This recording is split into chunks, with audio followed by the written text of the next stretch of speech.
dun po sa service po natin ng mga sabina, na-receive na po ba ni Mr. Atong Ang, ni Gretchen Barreto, and yung mga medyo main players po yung kanilang sabina?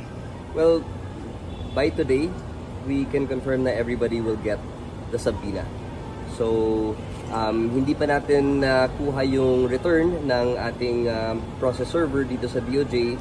Ngunit we were given the assurance that yesterday and today, ma-deliver na po at ma-serve yung lahat ng sabina. Sir, kailangan po ba personal nilang marireceive yung mga sabina? Or pwede pong iba po ang mag-receive para po sa kanila? Pwede naman po iba ang mag-receive ng sabina na yon, but it has to be in a place that is under their control, whether that be their residence or their office. Sir, dun po sa sabina pong ito, sila po ba ay kinakailangang personal at sila po ay required na humarap sa PI po? Ang kailangan na personal po, yung pag-swear in dun sa kanilang counter affidavit kung magsasubmit sila ng counter affidavit. No? Ngunit yung pagpunta dito personally is subject to the approval of the prosecutors or panel of prosecutors. No? So, there are times na pinapayagan po ang mga respondent na mag-assign ng isang representative na mag-appear dito sa DOJ. Ngunit syempre, hanggat kaya, we encourage all respondents to come personally. Sir, pwede bang sa ibang prosecutor sila mag-file ng kanilang counter affidavit? Hindi po. Yung counter affidavit kailangan dito po sa mismong DOJ main dahil dito po yung kaso nila.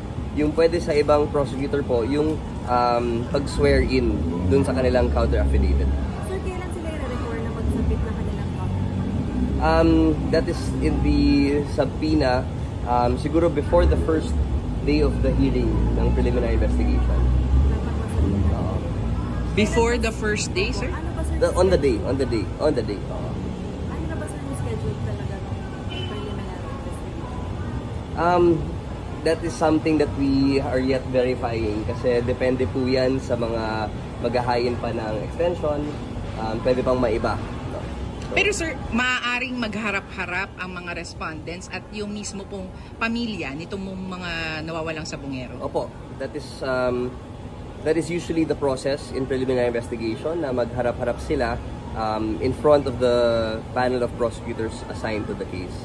Opo. Sir, on the subpoena pa rin po, kasama po ba sa binigyan ng subpoena yung magkapatid po na patidongan kahit sila po ay nakikipagtulungan? Bine-verify pa namin. Bine-verify na ba? Bine-verify pa namin kung nabigyan po si Julie at si Elakin. Pero sir, sa normal process po ng pagiging state witness, kailangan i-charge sila, di ba? So, we just have to verify. Pero sa tingin po natin, kung nasama po sila sa reklamo ng missing sabongeros, dapat po ay nabigyan din po sila ng subpoena. And if the route that they are looking at is for them to be discharged as state witnesses, they first have to be charged in this case. To be able to be discharged as a state witness, considering po na meron silang pasok sila sa eligibility at qualifications ng isang state witness. Kasama na po dyan na hindi dapat sila pwede maging most guilty sa kaso. So, yan po ang tinitignan po natin para kay Julie Patidongan, pati na rin kay Elakin Patidongan. Sir, ano po yung aasahan nung atin po mga respondents mula po sa DOJ? Well, definitely, you can expect an evidence-based investigation and an evidence-based decision from the panel of prosecutors. Wala po tayong kinikilingan dito, kundi yung katotohanan lang po at hustisya. Kaya we just hope that they use this avenue and this channel for their own personal quest for the truth. Wala naman po tayong ibang gusto dito kung hindi lumabas ang katotohanan. Sir, pag hindi po sila nag-file ng counter affidavit, ano po ang mangyayari?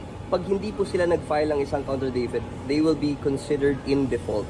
Meaning to say po, yung complaint lang po ng mga pamilya ng mga missing sabongeros ang mako-consider sa preliminary investigation at sa resolution na gagawin ng mga panel of prosecutors. Sir, pwede rin ma-explain bakit nag-proceed na siya dun sa preliminary investigation? Kasi nung una, for evaluation na siya. Ano po yung nakita natin? At the evaluation stage kasi po, tinitigan po natin kung kompleto yung dokumento and everything is according to the form required. Hindi pa yan yung pag-evaluate or pag-analyze ng kung gaano kabigat yung ebidensya, kundi kung kumpleto lang lahat ng dokumento at sufficient as to form and substance. Aside, may update lang tayo regarding dun sa latest recovery ng mga boats these previous days. Kumusta ang status nito? Yes, patuloy pa din po yung ating search and retrieval operations. Basta po ay maganda po ang panahon, sumisisid naman po yung ating Philippine Coast Guard. There have been significant findings again in the search and retrieval operations. Certain human remains have been found again. And again, that will go through the proper process of screening and DNA testing. As to figure, Asan, meron ba ilan yung possible human holes na? There were 2 human skulls that were found. Kaya we can at least say that there are 2 human remains that were found. No? But it could be more. Kasi nga po, yung iba, hindi na ulo. Kumbaga, parts na ng katawan yon. So we cannot determine upon initial inspection whether isa, dalawa, tatlo, 4 na tao yun. Nasa crime lab. Yes, yes. Sir, wala pang family na nag-identify, especially din sa mga clothing, kasi may mga ibang gamit na rin na nakukuha kasama ng Hindi pa po kami naka-receive ng report kung meron na pong na-identify dun sa mga damit. Kasi sa mga divers, kasi last time, cases po na. Okay naman sila. They just have to go through a rigorous process of recovery pagkatapos ng mga dives nila. Kaya we really commend the efforts and the spirit of the Philippine Coast Guard. Kahit po mahirap ang pinapagdaanan nila, they still manage somehow to muster the courage to do what is right and look for the human remains that are there in the Taal Lake. Kasi, sorry, balikan ko lang yung sinabi ni PG kanina. May challenge ba sa pag-serve ng subpoena since medyo iwahiwala yung lugar nito mga respondents? Yes, di naman challenge po. It's just a tedious process kasi nga po maraming respondents. So, in any case na marami pong respondents, ganito talaga ang nangyayari. Na it does not only last 1 day yung service, kundi takes 1 or 2 or 3 days para po ma-serve lahat. Sir, nandito pa ba sila lahat sa bansa? That is something that we are looking into. We received reports that some have gone out but in. Again, kumbaga, people have still been traveling, especially because Ilbo pa lang ang nailabas po natin. But as to whether all of them are here, we have to check.